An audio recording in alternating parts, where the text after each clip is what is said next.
Putting yourself out there is not easy, and starting this YouTube channel is probably for me one of the most mentally hard things I have ever done. So, I'm someone who has been shy my entire life. Literally in kindergarten, my teacher thought that I was mute because I never spoke, and I was just so introverted and so shy and so awkward and just so, I guess, scared of putting myself out there. And that was at the age of 5 years old. And then as I grew older, it sort of went away, but it was still there in terms of in high school, I was the same. I was quite shy. I was not popular at all. I was sort of the geeky girl who hung out at the computer lab during her lunch hours.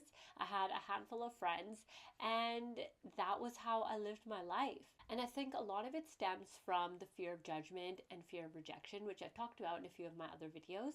But I was just so scared of what other people thought of me. I didn't want to say the wrong thing. I didn't want to hurt anyone. And this theme sort of has played out throughout my entire life. It's only through social media that I realized that I can sort of be myself and be really comfortable being myself and not worry about what other people think. It's only when really Instagram came out that I started to post more pictures of myself. And even then, I would cut off the face and just have a picture of my outfit, or I'd take a picture of the food I was eating, or the location, the landscape in front of me. It took me a while to really put myself out there. Now, YouTube was a complete different entity from Instagram. I started my Instagram channel as a Instagram coach. And so I really grew my following as an Instagram coach in 2020. I grew it up to 40,000, and then I stopped coaching because I had my daughter and I really needed to take time off to be with her. I couldn't handle creating content and running a business and taking care of a baby. And so you would think if someone grew their account on social media, especially Instagram,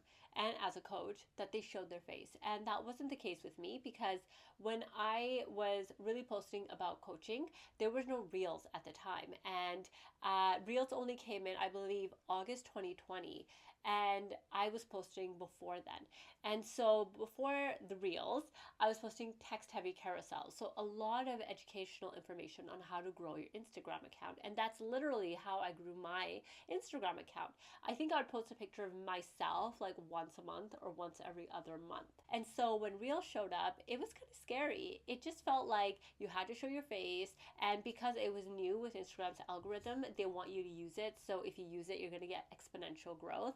So I knew I had to push myself out there and use reels. Now, I'm getting to how this relates to YouTube in just a second. I'm not going off on a tangent, but that was sort of my first foray into really starting to record videos of myself talking and starting to put myself out there in a way other than just an image once a month or showing up on stories and taking short clips of myself sharing some sort of knowledge. Now, YouTube has been on the back of my mind for a really long time. I've been wanting to start a YouTube channel for like 5 years probably, but at first I didn't really know what to talk about.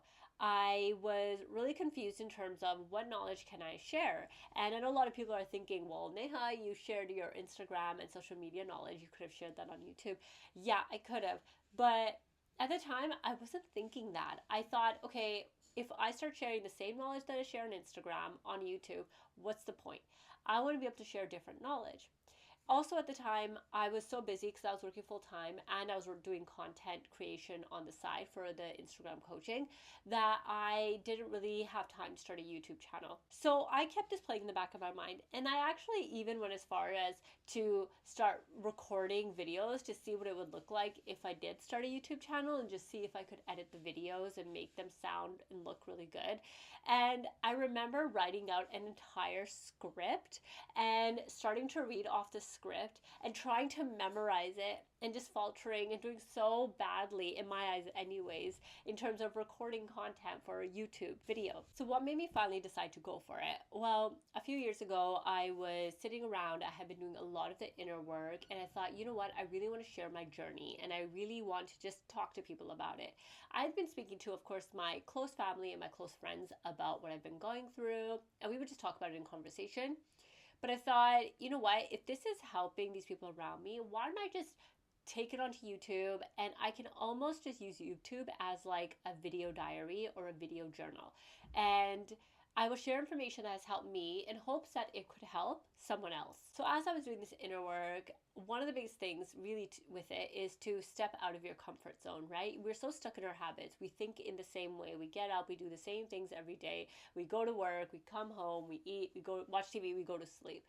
And what can I do to really step out of my comfort zone and this rut that I was really stuck in? And when I talk about this rut that I'm stuck in, I'm talking more about like in my mind this sort of circle and the cycle that I was going in over and over again of I'm going to do this, no, I'm not going to do this. I'm going to do this, no, I'm not going to do this. And getting really excited about certain things like starting a YouTube channel, and then after a couple days just not doing it because of a fear.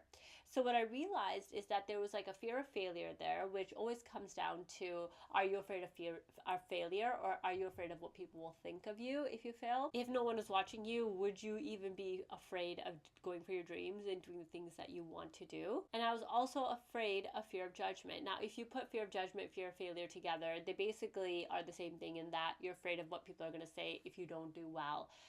You're afraid of what people are going to say if you do well. At the end of the day, people are going to talk regardless of what you do. So you just have to do what makes you happy, because you're not really here to please anyone else. So when I made the decision to record my first YouTube video, I decided that I really wanted to just push myself out of my comfort zone, and I wanted to do something different and make myself feel uncomfortable. And I knew it was all in the mind and that I would get over it at some point, but that I was going to do this. Also, the fact that some of the things that I have been through could potentially help someone was also there as well, because with the postpartum anxiety I went through, with the inner work that I had done, if I could share my knowledge and if I could share my advice and my story, and it could relate to someone and it could set someone on their own journey, then it's worth it.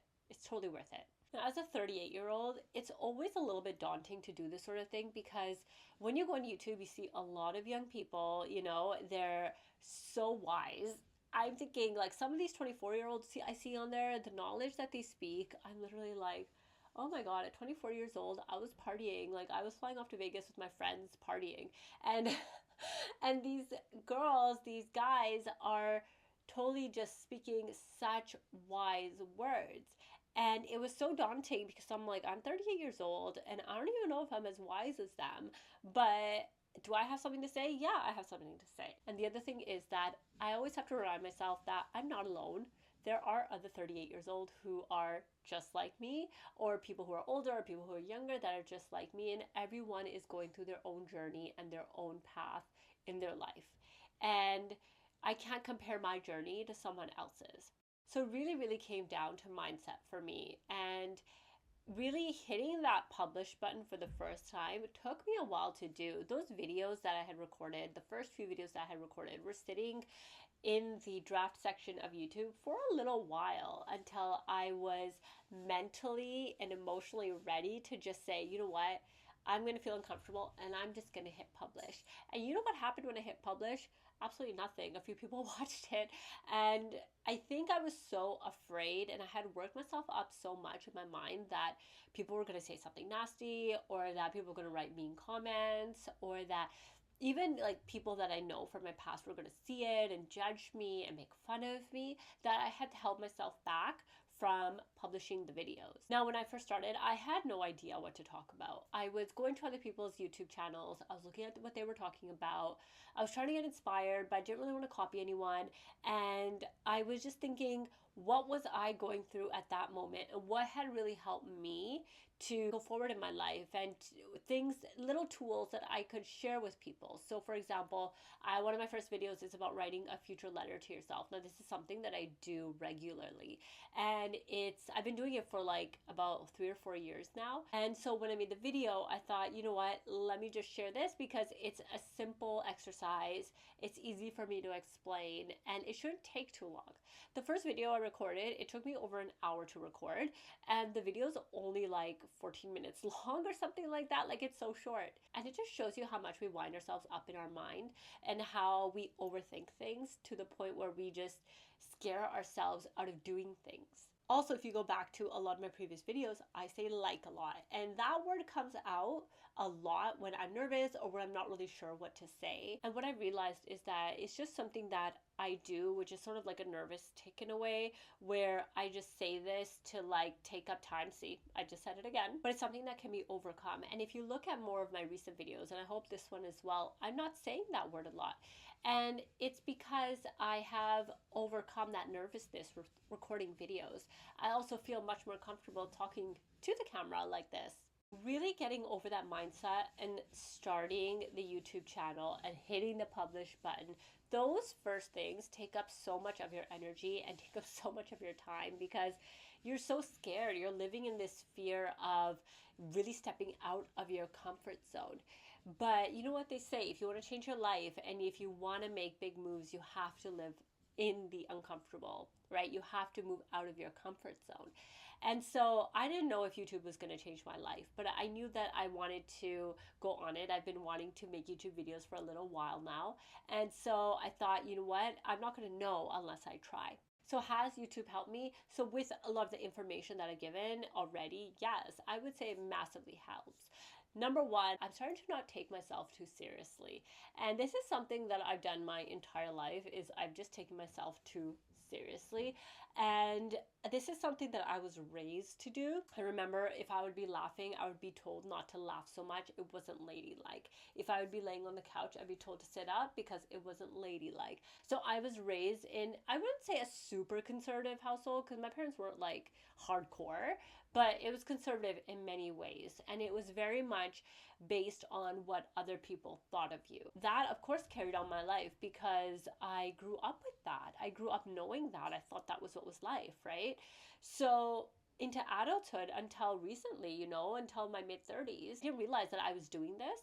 And it's only when I realized that I could be like, crap, like I have a daughter of my own. I don't want her to grow up like that. I want her to laugh until she is done laughing. Like I want her to laugh till her tummy hurts. I want her to live her life comfortably as she is, who she is, and just know herself on a deeper level without having that fear of judgment that I had. But drawing that line with myself and noticing these things within myself through the inner work I've done and also through making these YouTube videos is changing the way I'm raising my daughter, and hopefully I'm able to raise her in a way where she feels free to live her life how she wants to live her life. The other thing with these YouTube videos is because it's sort of like a video journal, it's so interesting to see how far I've come and all the things I've done. You sort of forget these things in the day-to-day, like everything that you've been through and all the amazing things that have happened in your life. And with YouTube, I do share some of the lows, like the postpartum anxiety stuff, as well as the highs in my life. And it's just a great way to view it because I do have a journal that I write in, but to be honest, I don't really go back and read my journals. A lot of them I just chuck out after a few years because I'm probably never going to go back and read them. And so with YouTube, it's there, it's in front of me. I can literally go through and just click on a video and watch a 15-20 minute video of things that have happened in the past. So I actually really like that about YouTube. The next thing is that YouTube has allowed me to just be more confident in myself, and even with the way I talk in the videos now compared to how I spoke before. And watching the videos, whereas before I used to cringe when I used to watch my videos and I used to be like, I hope no one sees this. Now I watch my videos and I think, oh, cool, I spoke really well in this. And just, I feel so proud of myself for getting this far and for actually doing this. I used to be so embarrassed to tell anyone about the YouTube channel. My husband, my biggest supporter and my biggest fan, used to play, actually he still does, plays my videos on the TV, and I'd be like, oh my god, turn it off. I don't want to see it. Oh my god. And he would tell people, he would be like, oh, Neha has a YouTube channel. You should follow her. And I'd be like, stop telling people about it. Stop telling people about it. But now I feel so much more comfortable that if it comes up in conversation, I'm not trying to run away from it. I'm so much more comfortable talking about it and just saying, yeah, I have a YouTube channel. Do you follow me? The last thing is that when I started this YouTube channel, because it was such a big step for me out of my comfort zone, it's really allowed me to see how much my mind has held me back, and how when we have a dream or when we want to do something that excites us, like start a YouTube channel, this fear sort of creeps in that our mind brings in to keep us within our comfort zone. It just showed me that these fears are always going to be there. Like, I feel like they're never going to go away. But you have to be confident enough in yourself, and you have to be willing to step out of your comfort zone in order to take chances on yourself. And with this was such a big step for me, and it allowed me to just do more things that are uncomfortable for me. So, for example, last week I posted about a sister circle that I went to. That is something I would have never done. But I feel like, in a way, YouTube and posting the YouTube videos has contributed to me doing these things, because it's allowed me to see that people aren't so bad. Most people, I want to believe, are very nice people. And even if you look at some of the comments under my videos, the ones that have comments on them, they are nice comments. Yeah, here and there you get kind of a mean person, but I would say 90% of the comments, 95% of the comments are actually really kind and really nice. So if we look at it from that view, everyone is projecting from their own internal world, and don't let that fear hold you back. Do not let it hold you back, because it can really, really stop you from doing something amazing for this world. Okay, lastly, should you start one? And I'm not endorsing YouTube. Like, I'm not getting paid to do this. I don't even have over 1,000 subscribers yet. Like, I don't get paid for these videos. But I'm going to say, if you are someone like me who is stuck in their comfort zone, who was stuck in their comfort zone, and who is afraid of what people will think, and who was afraid of failure, do it. And the biggest reason is because it will make you so uncomfortable, but in the best way. It will take you out of your comfort zone, and it will make you more confident, and it will make you a better speaker, and it'll help you realize that the journey that you've been on is a beautiful one. And the other thing is, you never know who your knowledge is helping and who your advice is helping. The things that you've been through, somebody else may be going through this now, and the things that you have to say could really, really help them during this time. So 100%, I would say start a YouTube channel, whether it's to share knowledge and advice, or whether maybe you just want to do daily vlogs. Whatever your dream is, whatever your thoughts are, just do it. You won't look back and regret it. I hope this video has helped you. From this shy and introverted 38-year-old who is almost 39 next month, and just trying to share some advice and knowledge, and also just keep these journal entries as a way for me to look back at my life at some point. I hope you have a great day, and I'll see you next time on my next video. Please like and subscribe if you have not yet, and I'll see you soon.